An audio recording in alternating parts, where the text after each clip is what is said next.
नमस्कार, मैं यशपाल हंस करनाल से। आशा है आप प्रसन्न होंगे, ईश्वर की कृपा होगी, संतानें आज्ञा में, धन और ऐश्वर्य, सौहार्द का वातावरण। काफ़ी दिनों से मैं आपके कमेंट्स पढ़ रहा हूँ। कई कमेंट्स बड़े नीट एंड क्लीन, उसके जवाब भी देता रहता हूँ। टेलीफोन पे बहुत से लोगों से बात होती रहती है। मेरा नंबर अब आपके पास है ही है। टेलीफोन के माध्यम से पूरी बात तो हो नहीं पाती, फिर भी मैं कोशिश करता हूँ। अगर आप व्हाट्सएप पर अपना डेट ऑफ बर्थ भेजेंगे, टाइम भेजेंगे, प्लेस भेजेंगे, तो हम आपसे आपकी कुंडली पर भी चर्चा करेंगे। उसके से आपको मेरे से बात करनी पड़ेगी, मेरे ऑफिस में बात करनी पड़ेगी। ऑफिस में क्या, मुझसे ही बात करनी पड़ेगी। आज मैं आपको ये बताना चाहता हूँ कि कुछ लोगों ने अपने पास व्याप्त कुछ बीमारियों के बारे में लिखा है। कुछ कहना वो और चाहते थे लेकिन कह नहीं पाए, पर मैं समझ गया। मैं उस पर चर्चा करने जा रहा हूँ। छोटा सा ही वीडियो होगा, छोटा ही रहे तो अच्छी बात है, ताकि हमें सब्सक्राइबर्स मिलें, कमेंट्स मिलें आपके, और हमें पता लगे कि हम जो बात कर रहे हैं आपको अच्छी लग रही है। कईयों को लोगों को आपने देखा होगा, भुगता होगा। कई बार हमारे आसपास ये चीज़ें पाई जाती हैं। किसी व्यक्ति का बहुत डरे होना, भयभीत रहना, अंधेरे में ना जा सकना, यहाँ तक कि अपने टॉयलेट में भी ना जा सकना कि लाइट कोई और जलाए मैं जाऊँ। जिस बच्चों का नहीं, बड़ों का भी ये हालत है। ये मुझे कमेंट्स आए हैं, मुझे कुछ हो गया है, किसी ने कुछ कर दिया है, ये मन में विचार आना, यानी कि जीवन से कितना दूर जा रहा है व्यक्ति। ब्रेवरी, बहादुरी, कैसे पतन हो रहा है बहादुरी का। आदमी बुज़दिल हो रहा है, कायर हो रहा है। मुझे किसी की नज़र लग गई है, फिर वो कोई ना कोई ऐसी बात आपको सुना देंगे कि आप चकित हो जाएंगे जी कि वो कोई व्यक्ति हमारे घर के बाहर ये चीज़ फेंक गया था। हो सकता है, वेदों में तो ऐसी कोई मान्यता है नहीं, उपनिषद ग्रंथों में भी नहीं है, गीता में भी नहीं है। पता नहीं कहाँ से आई। अगर आप स्वीकार किए बैठे हैं तो उपचार मैं आपको छोटा सा बता देता हूँ। यह है कि मन में उस व्यक्ति के एक प्रायश्चित की भावना रहेगी कि फलां सन में मेरे से ये गलती हुई थी, उसका फल ना हो, प्रायश्चित कर रहा होता है। स्वयं को बिना कारण निंदित करेगा, मैं तो बहुत बुरा हूँ, मेरे में तो बहुत बुराइयाँ हैं। ये सारी चीज़ें मैंने आपके कमेंट्स बॉक्स में पढ़ी हैं, एक एक चीज़ को उतारा। और ये नहीं कि उससे पहले मुझे लोग नहीं मिलते थे, व्यस्त रहा, मैं यही चीज़ें सुनता रहा। कईयों ने ये कह दिया कि ये हमारे घर में तो बालों का गुच्छा आ गया है, किसी ने ये कह दिया जी मेरे कपड़े में तो कोई ब्लेड मार गया है। सुनते रहे। वैदिक था, वेदों से मैंने शिक्षा प्राप्त करी। बड़ा अजीब लगता था कि क्या ये संभव है। क्या कहते हैं इसे, पितृदोष कहते हैं। मेरे पिताजी तो बहुत अच्छे थे, सबके पिताजी बहुत अच्छे, अपने बच्चों के लिए बड़ी कुर्बानियाँ कर जाते हैं। क्या वो जाने के बाद उसी बच्चे के विरोध में खड़े हो जाएंगे और ऐसा ऐसा कुछ हो जाएगा, कोई कर देगा? क्या इतनी ताकत है परमात्मा के रहते हुए किसी के अंदर? हो सकता है। मैं निदान बता सकता हूँ, बता देता हूँ, आप मानो ना मानो आपकी मर्ज़ी है। लेकिन ये चीज़ें इतनी अजीब हैं कि बड़ा, ऐसे लोग जिनको ये तकलीफ़ होती है वो अकेले में नहीं बैठ सकते, कमरा छोड़ के आ जाएंगे, अंधेरे में नहीं जाएंगे, किसी का दिया हुआ भोजन नहीं खाएंगे, नहीं पता नहीं क्या कर रखा है, किसी का दिया हुआ बहुत अच्छा गिफ्ट नहीं लेंगे, छोड़ देंगे, नहीं पता नहीं क्या है। डाउट डाउट एंड डाउट, संशालु प्रवृत्ति में चले जाए और ये महसूस करना कि नहीं किसी ने कुछ किया है, कि परमात्मा ने जो भाग्य लिखा था उसको भी कोई मोड़ गया। परमात्मा ने तेरी कुंडलियां बनाई, मैथमेटिक्स दिया हमारे को, तेरे हाथ बनाए जो तो हमारे बनाए हुए नहीं है, उस पर रेखाएं तेरे जीवन का सारा वृत्तांत बता रही हैं। ये स्थिति व्यक्ति की तब होती है जब आदमी का चंद्रमा बुरी तरह से बिगड़ जाए। जब चंद्रमा पूरी तरह से साथ छोड़ जाए और सूर्य भी अति दुर्बल हुआ।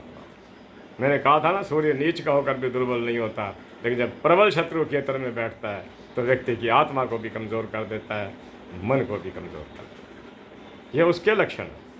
किसी का दिया हुआ भोजन न करना, वो बड़े आदर सत्कार से लाया है, नहीं, संशय है मन में। इस संशय को तो घटाना, ख़त्म करना है हमने। और कोई गिफ्ट दे बड़ी इज्जत से, क्या पता क्या है। जीवन में संशय ही संशय, शक ही शक, हर एक पर डाउट।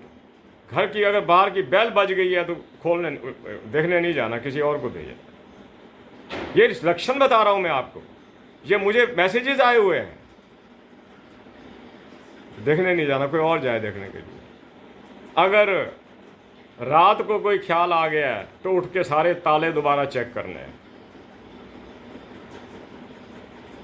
और अगर कोई ख्याल आ गया है तो नोट दोबारा गिनने बैठ जाना। मैं 6 मिनट में 7 मिनट में ये बात अपनी पूरी कर गया हूँ कि ये कुछ लक्षण हैं जो आ जाते हैं। मैं मानता हूँ ये आ जाते हैं, देखे भी हैं, मिलने के लिए आते हैं। कल परसों ही मैं एक परिवार को मिला हूँ, उनके बच्चे को ये तकलीफ़ थी और चेहरे से स्पष्ट पता लग रहा था कि इसका केतु बैडली डिस्टर्ब है। केतु मंगल का रूप है, याद रखना, राहु शनि का रूप है, ये भी याद रखना।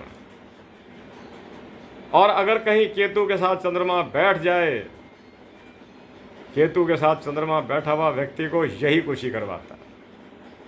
संशय की दुनिया में फेंक देगा, उसे फेंक देगा संशय की दुनिया में। तो तू डाउट किए जा। कुछ प्रॉब्लम्स पेरेंट्स की होती है, कुछ घर में कोई युवा बच्चा या घर का कोई और व्यक्ति। एक घर में मैं बहुत साल पहले गया था, तो वहाँ के जो सबसे वयोवृद्ध व्यक्ति थे वो इस तकलीफ़ से ग्रस्त थे। मैंने बड़ी कोशिश करी कि मैं उनसे बात करूं, मैं काफ़ी देर उनको नमस्ते करता रहा, वो चले गए।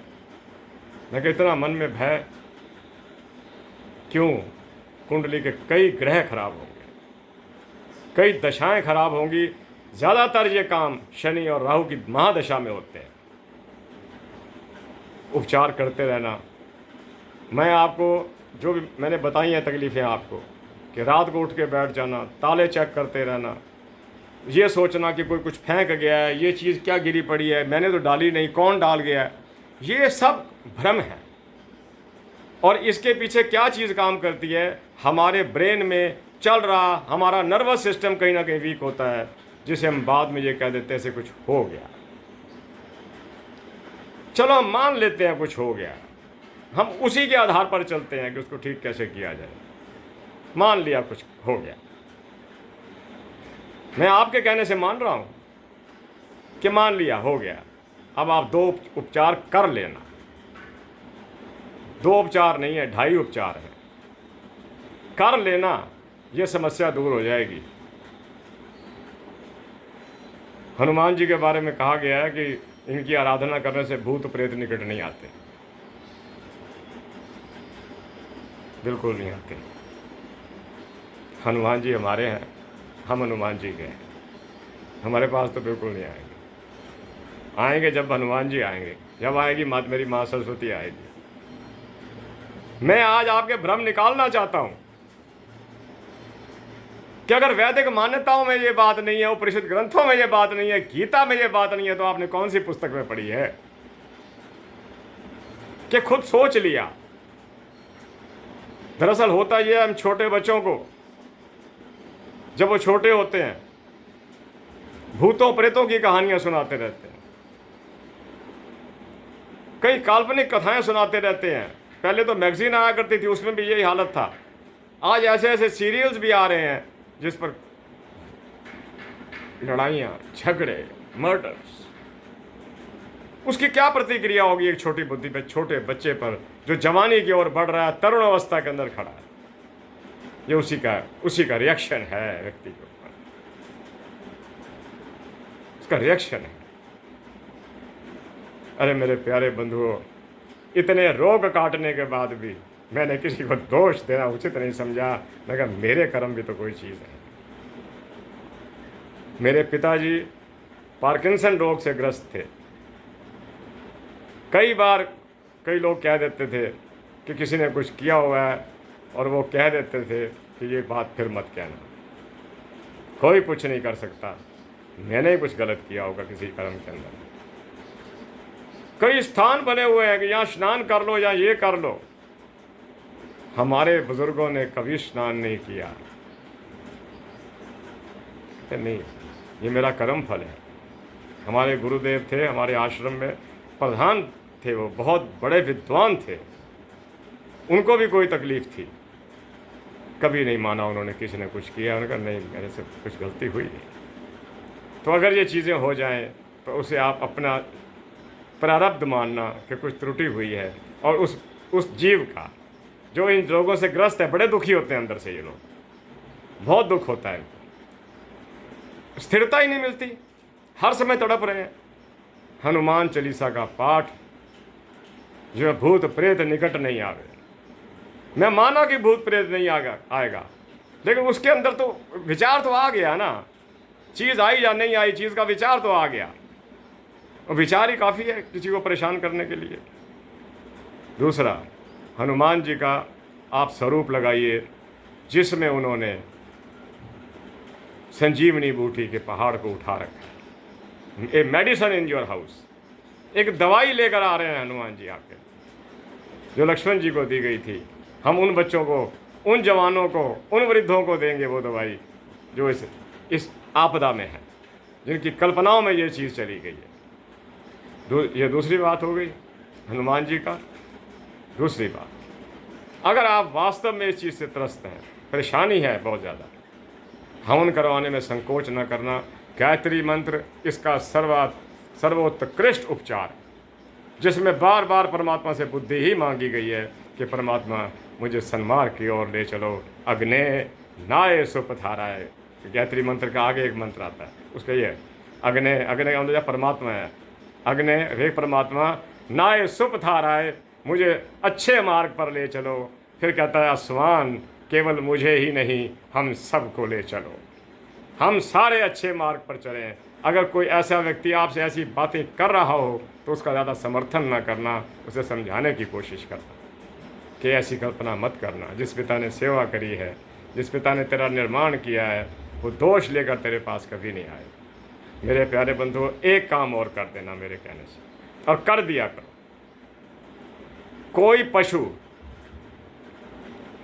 जिसने, जैसे हमारे मोहल्ले में अक्सर होता रहता है कि बिचीज़ कुतियाँ जो हैं प्रसव करती हैं, उनके जीव पैदा होते हैं, उनको गुड़ ज़रूर दिया करो। ये हज़ारों बीमारियों का निदान है, हज़ारों पितृदोषों का निदान है। क्योंकि जब ये श्वान, जैसे हम दरवेश बोलते हैं, जब आपको आशीर्वाद देगा, ध्यान से उसके पास जाना, क्योंकि ऐसी स्थिति में कुतियाँ बहुत क्रोध में, आक्रोश में होती हैं। बड़े ध्यान से जाना और गुड़ देना उसे, क्योंकि उस समय उसकी सबसे बड़ी नीड जो है वो गुड़ होती है। मीठी रोटी जिसे कहते हैं, मीठी रोटी दे दी, गुड़ दे दी। हनुमान जी का स्वरूप संजीवनी बूटी के पहाड़ के साथ लगा दीजिए घर में, और हनुमान चालीसा का पाठ लगा दीजिए। मैं कल इस पुस्तक में पढ़ के हैरान हो गया कि हनुमान चालीसा हज़ारों बीमारियों का इलाज है, हज़ारों बीमारियों का इलाज है। हनुमान जी का जीवन आपने देखा होगा ना, देवों ने इतने आशीर्वाद उनको दे रखे हैं कि वो जो चाहे कर सकते हैं। आशीर्वाद है उनके पास, आप उनसे आशीर्वाद लीजिए और अपने उस मरीज़ को ठीक कीजिएगा जो इन चीज़ों से डरा हुआ है। डर सबसे बड़ा रोग है, डर खुद एक बीमारी है। इस बीमारी को दूर कीजिए। मैंने 2.5 उपचार बताए, हनुमान जी का स्वरूप, हनुमान जी का चालीसा, और गायत्री मंत्र का यज्ञ या गायत्री मंत्र का जाप, और उस पशु को भोजन जिसने प्रसव किया। मुझे आशा है आपको ये वीडियो अच्छा लगेगा। अच्छा लगे तो खूब कमेंट्स दीजिए और इसको शेयर भी कीजिए, ताकि लोगों के मन से ये भय निकले, भय व्याप्त ना हो। क्योंकि भय, मैं फिर कह रहा हूँ, भय सबसे बड़ा रोग है। वैदिक मान्यताओं में ऐसी कोई बात नहीं आती।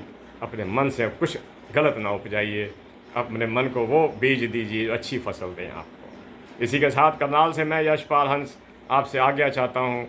मेरा अगर वीडियो आपको अच्छा लगे तो शेयर कीजिए, ना अच्छा लगे तो छोड़ दीजिए। मेरा जो कर्तव्य था, मेरी जो ड्यूटी थी, उसके अनुसार मैंने आपके भय को निकालने की कोशिश करी। अगर निकल जाए तो मैं अपने आप को सौभाग्यशाली समझूंगा। इसी के साथ जय जगत, जय भारत, नमस्कार, नमस्ते, शुभकामनाएं।